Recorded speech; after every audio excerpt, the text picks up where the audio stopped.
හැමදිනාටම පෙරුවන් සරණයි කියලා මම ප්‍රාර්ථනා කරනවා. හැමදිනාටම සුබම සුබ උදෑසනක් වේවා. අපි අද මෙතන වැඩ සිටින්නේ අපේ මෙන්න මේ කුංචි විහාරස්ථානයේ ශ්‍රී රාජපුෂ්පාරාම විහාරයේ අද වර්තමානයේ පවතින තත්ත්වය ගැන කුංචි සාකච්ඡාමය වැඩසටහනක් සිදු කරන්න.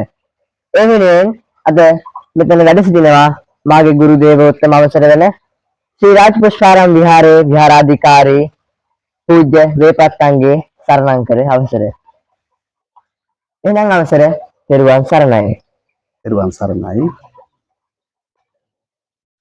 අපි මුලින්ම පොඩ්ඩක් අපේ අවසරකින් අහලා දැනගමු. අද වර්තමානයේ අපේ පන්සල පවතින්නේ මොන කිනම් ආකාරයකටද කියලා පොඩ්ඩක් දැනගමු. එහෙනම් අවසර අපිට චුට්ටක් කියන්න බලන්න අපේ පන්සල අද පවතින විදිය ගැන පොඩ්ඩක්. පොඩි හාමුදුරනේ පෙරුවන් සරණයි. අපේ වර්තමාන විහාරස්ථානය අපි බලාපොරොත්තු වෙච්ච ආකාරයට යම් කිසි දියුණුවක් ලැබලා තියෙනවා කියලා අපිට සතුටක් ඇති කරගන්න පුළුවන්කම තියෙනවා. මොකද මේ වීඩියෝ එක දකින්න කෙනෙකුට හෝ අපේ විහාරස්ථානය ගැන දන්න කෙනෙකුට අපේ උඩේලවත්ත විහාරස්ථානයේ නැත්නම් මේ ගලේ පන්සල කියලා හඳුන්වන මේ පුංචි විහාරස්ථානයේ මීට අවුරුදු 5කට කලින් කුමන ස්වරූපයෙන් තිබුණේ කියන එක ගැන හොඳ අවබෝධයක් තියෙනවා. විශේෂයෙන්ම වැඩිහිටි අපේ ගමේ ඇතුන්ට ඒ වගේම අහල පහල ඉන්න අපේ විහාරස්ථානවල වැඩ ඉන්න ස්වාමින් වහන්සේලාට අපේ විහාරස්ථානයේ කුමන ස්වරූපයෙන්ද තිබුණේ කියන එක ගැන යම්කිසි අවබෝධයක් තියෙනවා. නමුත් දැන් තියෙන ස්වරූපය ගැන දකිනකොට මං හිතන්නේ දායක ගිහි පින්නතුනුත් ඊටාම සතුටටපත් වෙනවා, ප්‍රසාදයටපත් වෙනවා. ඒ වගේම ස්වාමින් වහන්සේලා හැටියට අපි ප්‍රසාදයටපත් වෙනවා. මොකද මීට අවුරුදු කිහිපයකට කලින් අපේ විහාරස්ථානයේ මෙච්චර විහාරාංග පිහිටලා තිබුණෙත් නැහැ. ඊටාම දුෂ්කර විදිහට තමයි පිහිටලා තිබුණේ. නමුත් ඒ දුෂ්කර බව අපිට නැති කරගන්න අවස්ථාව ලැබුණා. විහාරස්ථානයේ දායකත්වය ලබා දුන්නු අපේ දායක පින්නතුන් සහ අපිට හිතවත් පින්වත් ඇත්තන්ගේ උපකාරයෙන් උදව්වෙන් විහාරස්ථානයේ බොහෝ දේවල් වර්තමානයේ තුල සකස් කරගන්න පුළුවන්කම ලැබුණා. එතකොට විහාරස්ථානයේට මීට පෙර පොඩි හාමුදුරුවනේ විහාරස්ථානයට පැමිණෙන මාර්ගය ඊටාම දුෂ්කර පුංචි මාර්ගයක්. අඩි 10ක විතර පටු මාර්ගයක් තමයි තිබුණේ. ඉතින් අපි අපේ මේ මාර්ගයේ දෙපැත්තේ ඉන්න දායක පින්නතුන්ට කතා කරලා මීට අවුරුදු කිහිපයකට කලින් මේ මාර්ගයේ අඩි 14ක මාර්ගයක් බවට පත් කරගත්තා. ඒ වගේම විහාරස්ථානයේ අසල තියෙන වෙල දෙපස අපි මාර්ගයේ පළල් කරලා බැමි බැඳලා මේ මාර්ගයත් ඉතාම ලස්සනට පිළිවෙලට මේ වෙනකොට සකස් කරගෙන තිබෙනවා. විහාරයේ අභ්‍යන්තරය අරගෙන බලනකොට විහාර අභ්‍යන්තරය අපිට ඉස්සර මීට කලින් වැඩ සිටින්න ස්වාමින් වහන්සේලාට තිබුණේ පුංචි සංඝාවාසයක්. පුංචි සංඝාවාස ගොඩ නැගිල්ලක් තමයි තිබුණේ.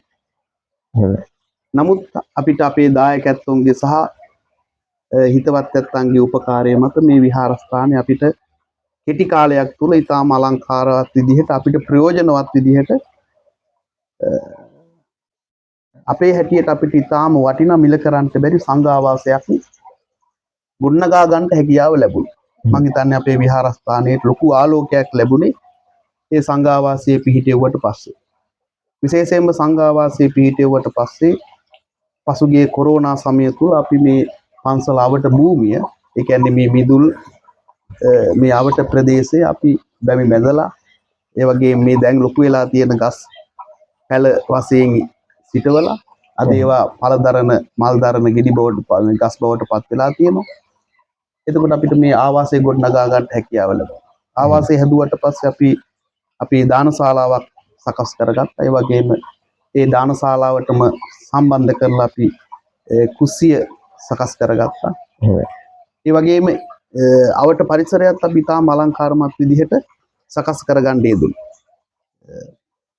ඒ අලංකාරමත් විදිහට සකස් කරගත්තා වගේම අපි මේ වෙනකොට විහාර මන්දිරයේ ප්‍රදේශයෙන් බෝමළුව පැත්තෙන් අපි අටවිසි බුදු කුටි ඊටාම ලස්සනට පිළිවෙලට සකස් කරා මළුව හැදුවා. ඒ දේවලුත් අපි කරගත්තා. ඒ වගේම අපි මේ වෙනකොට විහාරස්ථානයේ ධර්මශාලාව අපේ පුංචි පැරණි ධර්මශාලාවක් තමයි තියෙන්නේ.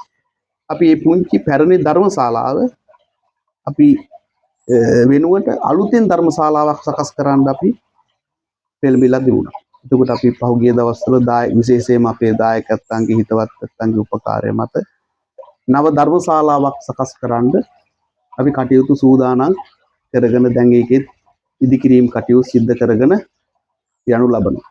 ඉතින් ඒ විදිහට තමයි වර්තමාන ස්වරූපය ඇති වෙලා තියෙන විහාරස්ථානයේ තියෙන ඕනෑම කෙනෙකුට අපි දන්න කෙනෙකුට සහ නොදන්න කෙනෙකුට උනත් විහාරස්ථානය දැක්කට පස්සේ විහාරස්ථානය ඉතාම අලංකාර පුංචි වුණත් ඉතාම අලංකාරමත් කාගෙත් හිතේ සැනසීමක් ඇති කරන භූමියක් බවට පත් කරගන්න අපිට අවස්ථාව ලැබිලා තියෙනවා. ඉතින් මම හිතන්නේ අපි වර්තමාන තත්ත්වයට එක්ක බලනකොට අපේ දායකයන්ගේ හිතවල තියෙන යම්කිසි ප්‍රගතිගාමී බවක් ඇති කරගන්නට සහ ඒ පිළිබඳ උදව් උපකාර කරන්න අපිට අවස්ථාව ලැබිලා තියෙනවා. ඉතින් මේ පිළිබඳව මම හැම දිනාටම ස්තුතියක් මේ වෙලාවේ පුදු කරනවා ලබනවා. අපිට අපේ අවසර ඉතාමත් හොඳින් පැහැදිලි වෙන ආකාරයට අපේ පන්සල වර්තමානයේ පවතින විදිය ගැන පැහැදිලි කරලා දුන්නා. එහෙනම් අපි ඊළඟට අපි පොඩ්ඩක් අවසරින් අහලා දැනගමු ඉදිරියටත් අපි මොන වගේ දේවල්ද මේ අපි අවසර කරන්න බලාපොරොත්තු වෙන්නේ මේ පන්සල වෙනුවෙන් කියලා. එහෙනම් අවසර අපිට චුට්ටක් කියමු බලන්න අපි පන්සලේ ඉදිරියට කරන්න බලාපොරොත්තු වෙන දේවල් මොන වගේ දේවල්ද කියලා. ඔව් පුංචි හාමුදුරුවනේ අපි විහාරස්ථානයේ ඉස්සරහට ඉදි කරන්න බලාපොරොත්තු දේවල් අපි තියෙනවා.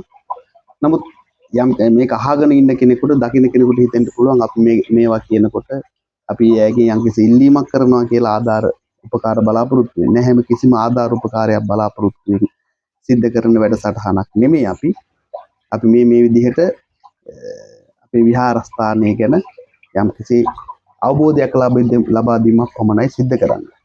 ඉතින් අපි විහාරස්ථානයේ ඉදි කරන බොහෝ කටයුතු අපේ දායකත්වයන්ගේ උදව්වෙන් කෙරෙන්නේ.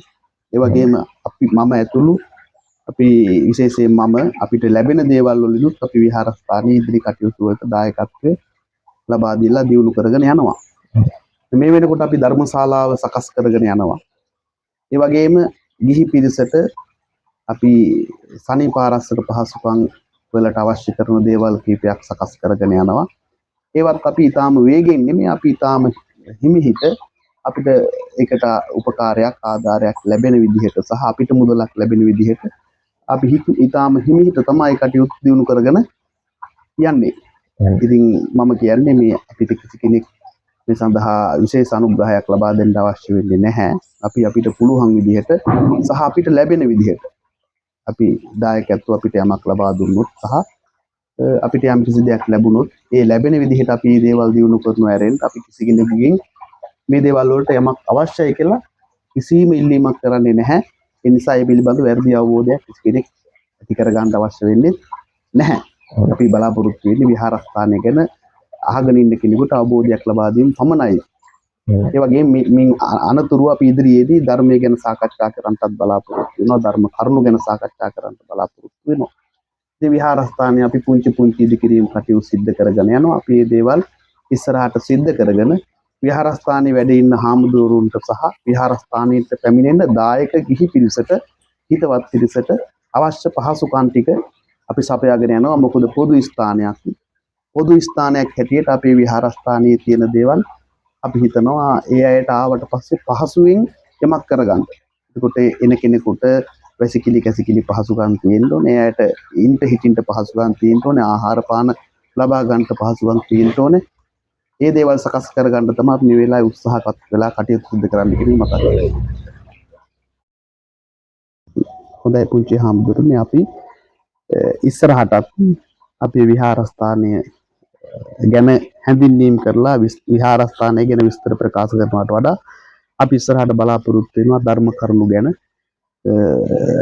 පුජ්‍යලයාගේ යහපතට අවශ්‍ය කරන දේවල් ගැන යම්කිසි දැනුවත් කිරීම සහ අවශ්‍ය කරන කරුණු සාකච්ඡා කරන්න තමයි ප්‍රධාන වශයෙන් බලාපොරොත්තු වෙන්නේ.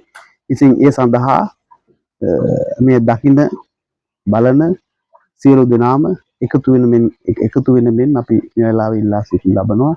සියලු දෙනාටම තෙරුවන් සරණ ප්‍රාර්ථනා කරනු ලබනවා. අපි යලිත් දවසක මේ වගේ වැඩසටහනකින් මුණ ගැසෙමු.